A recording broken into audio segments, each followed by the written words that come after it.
Salut, c'est Trado, je suis content de vous retrouver pour la mise à jour de l'analyse technique de l'or et de l'argent. On va changer de format compte tenu de la demande très forte qu'il y a actuellement pour les mises à jour rapides. Je vous laisse découvrir ça. Au programme, donc l'analyse technique de l'or et de l'argent en euros et en dollars, en données de moyen terme et de court terme. Je vous retrouve de l'autre côté.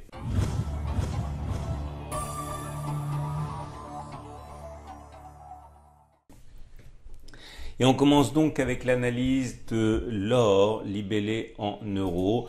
Nous sommes actuellement en train de remonter très violemment la pente. On va commencer par les données hebdomadaires parce qu'on aura une meilleure idée de ce qu'il se produit. Comme vous pouvez le voir, la tendance elle est haussière. La tendance elle est haussière puisque nous sommes au-dessus de la moyenne mobile à 50 semaines qui monte et au-dessus de la moyenne mobile à 20 semaines qui monte.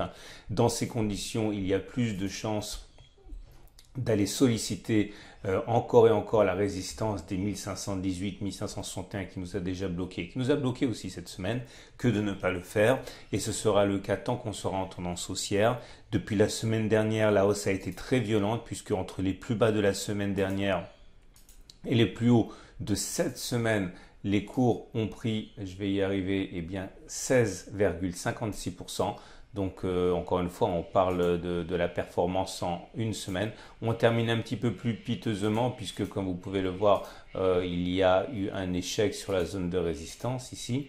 En tout cas, ce qu'il faut retenir, c'est que nous ne sommes pas actuellement dans une zone d'accumulation rationnelle, puisque nous sommes au contact d'une résistance.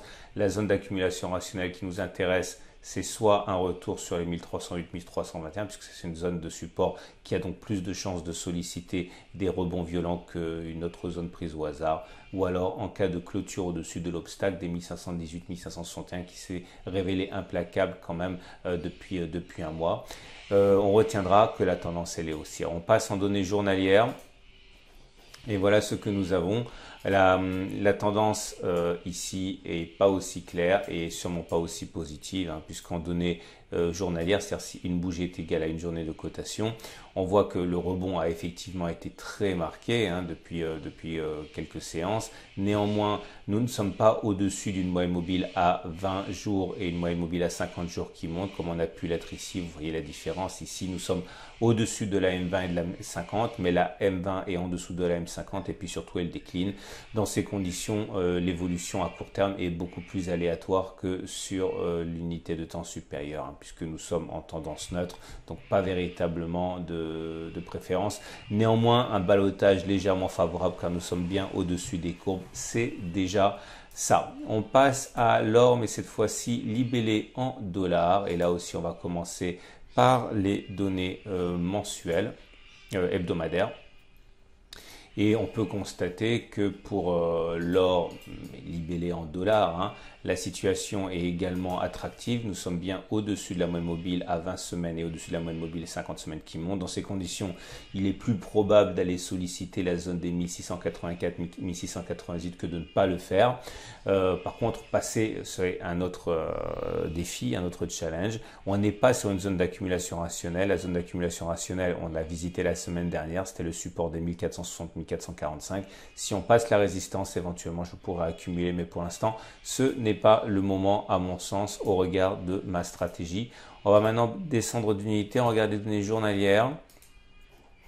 Et sur les données journalières, nous sommes par contre sur une tendance qui est clairement établie à la hausse, parce que comme vous pouvez le voir, nous sommes au-dessus de la M20 qui monte, au-dessus de la M50 qui monte. On n'est néanmoins pas sur une zone d'accumulation rationnelle. La zone d'accumulation rationnelle, c'était 1443, 1451. Mais compte tenu de la tendance qui est haussière, il y a plus de chances d'aller tester la prochaine résistance, 1690, 1703 $, que de ne pas le faire. On regarde, on jette un œil au marché de l'or actuellement. Donc si vous allez sur le site et que vous cliquez sur la bannière de haut coffre, mon partenaire métaux précieux depuis toujours, voilà ce que l'on a. Si vous voulez vous procurer de l'or, alors on a sous forme d'1 gramme pur. Voilà ce qu'on peut avoir. On va regarder ce qui se passe au niveau des Vera One. Alors les Vera One, je vous rappelle que ce sont des petits lingotins, donc on est en précommande à 64 € le lingotin. d'un gramme. Maintenant, si on veut davantage passer par un gramme d'or pur, mais pas individualisé dans un lingotin, mais comme un pourcentage d'un lot, on est à 53,45 euros. Maintenant, si vous voulez regarder des formats un peu plus conséquents, notamment l'once d'or avec la Vera Valor, on est à 1622 pour une once en précommande. En précommande, c'est-à-dire, bon, pour faire simple, moins cher. On passe maintenant à l'argent, et l'argent libellé en euros. Je vais y arriver. C'est ici, ce qui nous intéresse, ce sont les données bien sûr hebdomadaires. Alors vous le savez, la situation sur l'argent est plus compliquée parce que l'argent souffre de sa connotation industrielle davantage que ne le fait l'or. Et dans une période de récession économique, forcément la demande industrielle d'argent sera réduite. Nous avons rebondi sur la zone des 18, 11,1. C'est une zone de support qui avait été clairement identifiée. Ici déjà, elle nous a sauvé de la baisse, c'était en 2010. Donc elle a bien fonctionné cette zone. Pour l'instant, on est dans une tendance qui est plutôt baissière, puisqu'on est en dessous de la M20 et en dessous de la M50 qui descendent. On est sur une zone d'accumulation rationnelle sur les 18, 11,1, mais sur les niveaux actuels, on ne l'est pas. On descend d'unité de temps, on regarde l'unité de temps journalière. Et là aussi, il est clair que nous ne sommes pas en tendance haussière, bien au contraire, puisque nous sommes en dessous de la M50, la moyenne mobile à 50 jours, en dessous de la moyenne mobile à 20 jours qui descend. On voit effectivement l'intérêt qu'il y a eu à acheter sur la zone des 17, 19. Depuis le rebond sur le support qu'on vient de mentionner, la hausse a été l'espace de 5 jours. En l'espace de 5 jours, on a pris jusqu'à 25% pour l'argent. Donc, vous voyez l'intérêt d'utiliser l'analyse technique pour optimiser les achats. Néanmoins, on n'est pas sur une zone d'accumulation rationnelle. Maintenant, vous l'avez compris, elle est sur 15, 19. Ou alors, lorsqu'on aura cassé la résistance des 15,6, on termine avec l'argent libellé en dollars, avec une morale qui est identique, à savoir à l'argent qui souffre. Là aussi, vous voyez comme l'achat sur le support des 11,9, 11,8 s'est révélé intéressant, puisqu'on a bien rebondi depuis qu'on l'a percuté, ce support. La tendance n'est pas haussière, on est en dessous de la M20 et de la M50 qui descend. Donc tant qu'on est en tendance baissière, il y a plus de chances de retester le support des 11,9, 11,8 que de ne pas le faire. Mais attention, la tendance n'est pas véritablement horriblement baissière, on va dire, puisque la M20 est toujours au-dessus de la M50. On regarde pour terminer les données journalières. Là aussi, la progression en l'espace de 3 séances a été fulgurante depuis qu'on a rebondi sur la zone de support. On est allé chercher au mieux 25%. Là, ça se tasse un petit peu. Il demeure qu'on n'est pas sur une zone d'accumulation rationnelle maintenant. La zone d'accumulation rationnelle, vous l'aurez compris, c'est la zone des 12,4, 12,2.